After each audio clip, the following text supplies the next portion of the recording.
मुंशी प्रेमचंद की कहानी आधार। सारे गांव में मथुरा का सा गठीला जवान ना था। कोई 20 बरस की उम्र थी। मसें भीग रही थी। गवें चराता, दूध पीता, कसरत करता, कुश्ती लड़ता था और सारे दिन बांसुरी बजाता हाट में विचरता था। ब्याह हो गया था पर अभी कोई बाल बच्चा ना था। घर में कई हल की खेती थी। कई छोटे बड़े भाई थे।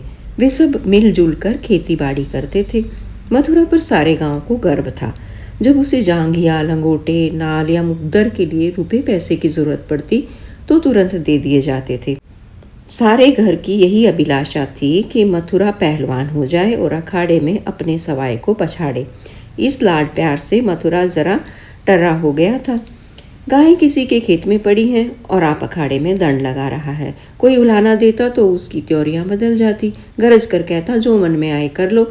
मथुरा तो अखाड़ा छोड़कर हाँकने न जाएगा। पर उसका डील डॉल देखकर किसी को उससे उलझने की हिम्मत ना पड़ती। लोग गम खा जाते। गर्मियों के दिन थे। ताल तलैयां सूख पड़ी थी। जोरों से लू चलने लगी थी। गांव में कहीं से एक सांड आ निकला और गवों के साथ हो लिया। सारे दिन गवों के साथ रहता। रात को बस्ती में घुस आता और खूंटों से बंधे बैलों को सींगों से मारता। कभी किसी की गीली दीवार को सींगों से खोद डालता। घर का कूड़ा सींगों से उड़ाता।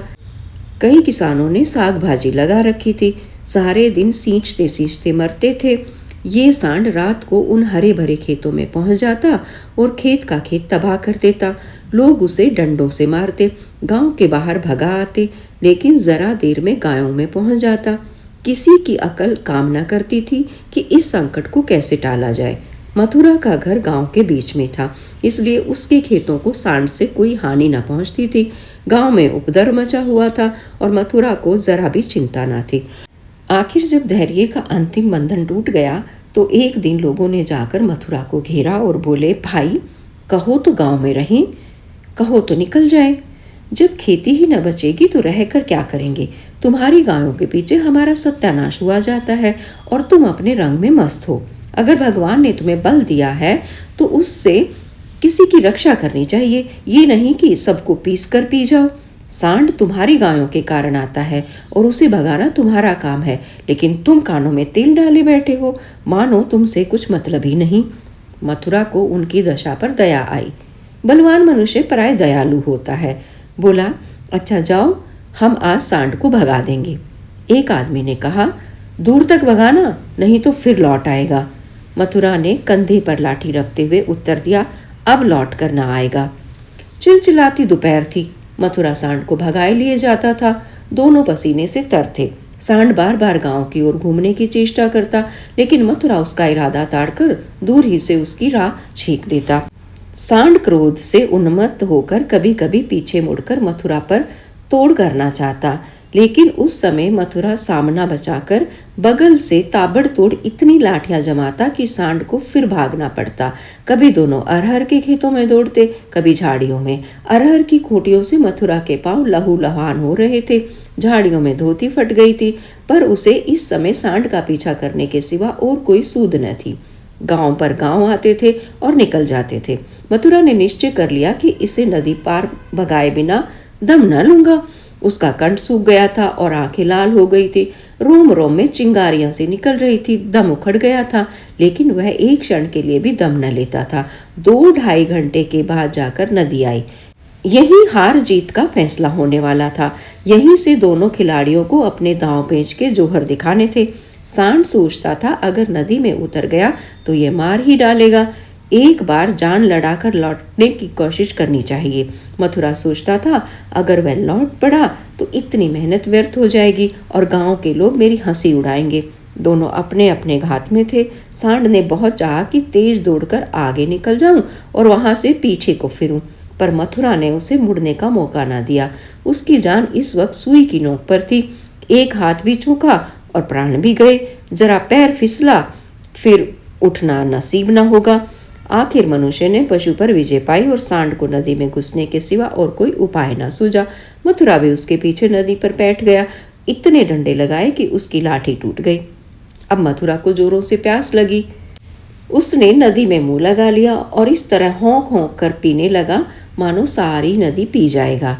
उसे अपने जीवन में कभी पानी इतना अच्छा न लगा था और न कभी उसने इतना पानी पिया था। मालूम नहीं 5 सेर पी गया या 10 सेर, लेकिन पानी गर्म था। प्यास न बुझी। जरा देर में फिर नदी में मुंह लगा दिया और इतना पानी पिया कि पेट में सांस लेने की जगह भी न रही। तब गीली धोती कंधे पर डालकर घर की ओर चल दिया। लेकिन 10 या 5 पागी चला होगा कि पेट में मीठा मीठा दर्द होने लगा। उसने सोचा, दौड़कर पानी पीने से ऐसा दर्द अक्सर हो जाता है, जरा देर में दूर हो जाएगा। लेकिन दर्द बढ़ने लगा और मथुरा का आगे जाना कठिन हो गया। वह एक पेड़ के नीचे बैठ गया और दर्द से बेचैन होकर जमीन पर लौटने लगा। कभी पेट को दबाता, कभी खड़ा हो जाता, कभी बैठ जाता, पर दर्द बढ़ता ही जाता था। अंत में उसने जोर जोर से करहाना और रोना शुरू किया, पर वहाँ कौन बैठा था जो उसकी खबर लेता? दूर तक कोई गांव नहीं, न आदमी न आदमजात। बेचारा दोपहरी के सन्नाटे में तड़प तड़प कर मर गया। हम कड़े से कड़ा घाव सह सकते हैं, लेकिन जरा सा भी व्यतिक्रम नहीं सह सकते। वही देव का सा जवान जो कोसों तक सांड को भगाता चला आया था, तत्वों के विरोध का एक बार भी न सह सका। कौन जानता था कि यह दौड़ उसके लिए मौत की दौड़ होगी? कौन जानता था कि मौत ही सांड का रूप धरकर उसे यूं नचा रही है? कौन जानता था कि जल जिसके बिना उसके प्राण होठों पर आ रहे थे, उसके लिए विष का काम करेगा? संध्या समय उसके घर वाले उसे ढूंढते हुए आए।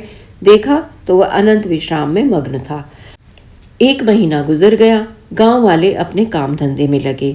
घर वालों ने रो धोकर सब्र कर लिया, पर अभागिन विधवा के आंसू कैसे पूछते? वह हरदम रोती रहती। आंखें चाहे बंद भी हो जाती, पर हृदय नित्य रोता रहता था। इस घर में अब कैसे निर्वाह होगा? किस आधार पर जिएगी? अपने लिए जीना या तो महात्माओं को आता है या लंपटों को ही। अनूपा को ये कला क्या मालूम? उसके लिए तो जीवन का एक आधार चाहिए था, जिसे वह अपना सर्वस्व समझे, जिसके लिए वह जिए, जिस पर वह घमंड करे।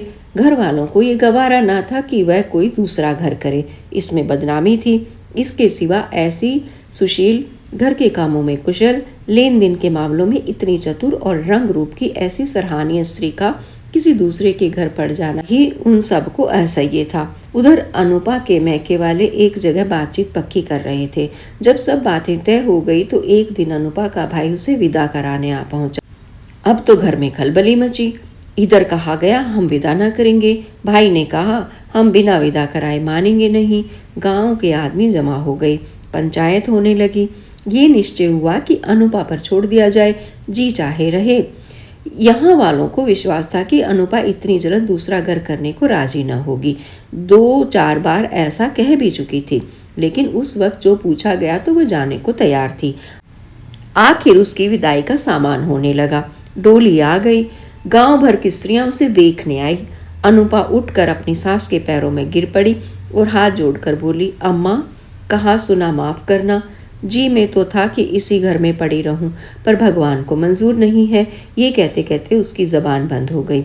सास करुणा से विहल उठी, बोली, बेटी, जहां जाओ वहां सुखी रहो। हमारे भाग्य ही फूट गए, नहीं तो क्यों तुम्हें इस घर से जाना पड़ता।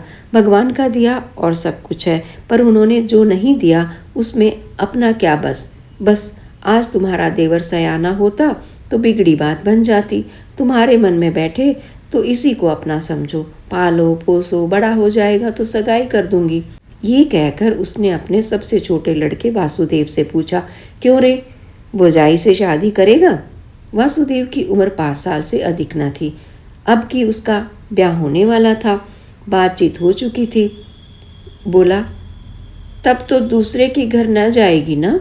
नहीं, जब तेरे साथ ब्याह हो जाएगा तो क्यों जाएगी?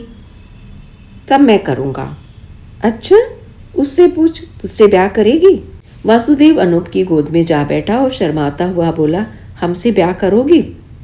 ये कहकर वह हंसने लगा, लेकिन अनूप की आंखें डबडबा गई। वासुदेव को छाती से लगाते हुए बोली, अम्मा, दिल से कहती हो? भगवान जानते हैं, आज ये मेरे हो गए। हाँ, सारा गांव देख रहा है। तो भैया से कहला भेजो, घर जाएं, मैं उनके साथ न जाऊंगी। अनूपा को जीवन के लिए आधार की जरूरत थी, वह आधार मिल गया। सेवा मनुष्य की स्वाभाविक वृत्ति है। सेवा ही उसके जीवन का आधार है। अनुपा ने वासुदेव का लालन पोषण शुरू किया। उपटन और तेल लगाती, दूध रोटी मल मल के खिलाती।